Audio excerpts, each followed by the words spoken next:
Shalom, Bapak-bapak, Ibu-ibu, dan saudara-saudara. Salam sejahtera. Pagi ini kita ketemu lagi di acara Embun Surgawi. Sebelumnya mari kita membaca dan merenungkan firman Tuhan. Kita akan minta pimpinan Roh Kudus. Kita akan berdoa. Terpujilah namamu Tuhan. Terima kasih atas anugerah-Mu, atas keselamatan, atas segala ciptaan Tuhan yang kami mampu untuk menikmati. Hari ini hamba-Mu akan menyampaikan firman Tuhan. Tolonglah Tuhan berkati, sehingga dengan pimpinan Roh Kudus, baik hamba-Mu, baik bapak-bapak, ibu-ibu, dan saudara sekalian yang diberikan anugerah kesempatan untuk mendengar dan merenungkan firman ini, Tuhan memberkati. Terpuji namamu, dalam nama Yesus hamba-Mu berdoa, amin. Diambil dari Markus pasal 8 ayat 19. Pada waktu Yesus memecah-mecahkan 5 roti untuk 5.000 orang itu, berapa bakul penuh potongan-potongan roti kamu kumpulkan? Jawab mereka, 12 bakul. Puji Tuhan, mujizat dialami oleh mereka. Mari kita akan belajar hari ini, yaitu dengan merenungkan firman Tuhan dengan judul 5 atau angka 5, untuk mengingatkan beberapa pelajaran yang penting, karena kita tidak luput dari lupa apa yang kita sudah baca atau kita pelajari. Tetapi hari ini kiranya Roh Kudus akan menolong kita mengingat pelajaran-pelajaran penting ini. Yang pertama yaitu penting bahwa beserta Yesus tidak ada yang tidak mungkin, tidak ada yang mustahil. Contohnya waktu mereka kesulitan tentang makanan, walaupun ada 5 roti dan 2 ikan, tetapi diberkati oleh Tuhan sehingga bisa dimakan 5.000 orang dan sisa 12 keranjang. Puji Tuhan. Itulah kita ingat bahwa hal-hal yang kecil bisa menjadi besar di hadapan Tuhan. Bahkan saya ingat selalu bahwa Tuhan pernah berjanji, barang siapa yang setia dari yang kecil, Tuhan akan memberikan perkara yang besar. Ini harus kita pegang dalam kehidupan sehari-hari, sehingga membawa kita semangat dan berhati-hati untuk setia mulai dari yang kecil kalau kita ingin ada perkara yang besar. Nah, yang berikutnya yaitu kita belajar bersama-sama dengan angka 5 itu. Saya bersyukur ada 5 jari ya, masing-masing 5 jari. Mari kita pakai mulai dari jari jempol atau ibu jari, kemudian telunjuk, jari tengah, kelingking, dan jari manis dan jari kelingking. Yaitu yang pertama kita perlu semangat. Semangat itu saya jadi ingat pada semangat Kaleb. Kemudian yang kedua sabar.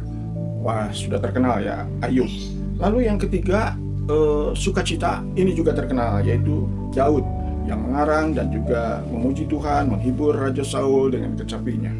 Kemudian jari manis ini adalah bukti syukur.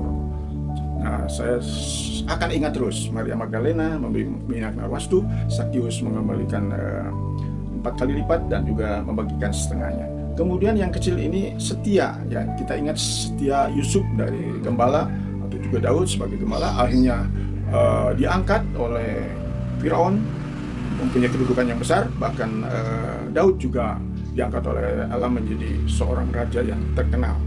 Nah, itulah 5 jari itu. Juga bisa dipakai 5 jari ini untuk unsur-unsur doa kita sehari-hari. Saya akan ajarkan kepada banyak orang yang ketemu dalam doa bahwa unsur doa pakai jari ini sangat penting.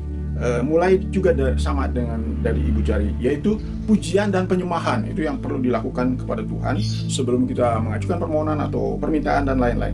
Yang kedua penting yaitu mengakui dosa. Dosa itu tidak selalu yang harus kita lakukan, tetapi menurut Yakobus 4 ayat 17, tahu yang baik tidak dilakukan adalah dosa. Jadi kita pendeta-pendeta pun semua ada banyak yang baik yang belum kita lakukan. Kita perlu akui supaya kita selalu belajar rendah hati dan tidak ada peluang sombong. Lalu yang berikutnya yaitu pengucapan syukur kepada Tuhan. Lalu doa syafaat. Ini banyak sekali sedunia, negara-negara ataupun negara kita, juga keluarga dan yang sakit dan lain. Nah, yang terakhir yaitu yang kecil, yaitu doa untuk diri kita sendiri. Kemudian kita ingat akan kata 5, yaitu ada gadis yang bijaksana dan gadis yang bodoh. Mari kita tiru gadis bijaksana, itu artinya kita selalu siap bahwa Yesus akan datang kedua kali. Siap dengan minyak, kita siap dengan kehidupan kita yang sesuai dengan firman Tuhan. Nah, itulah yang kita pelajari hari ini.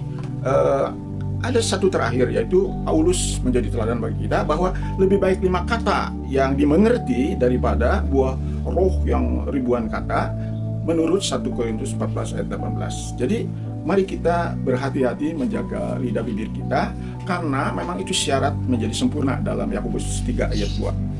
Itulah yang saya dapat sampaikan, kiranya menjadi berkat bagi Bapak, Ibu, dan saudara sekalian. Dan mari kita mendengarkan lagu-lagu ini akan mengingatkan tentang angka 5.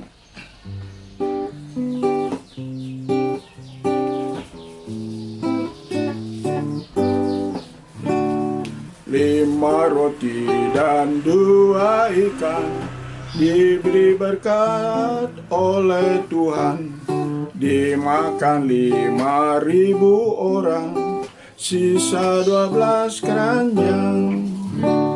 Oh, betapa luar biasa Kristus Yesus Tuhan penebus, tahu segala keperluan kita, mujizat pun nyata. 5 jari memberi pelajaran, mulai dari ibu jari. Semangat, sabar, sukacita, syukur tambah BS. Apa itu artinya BS?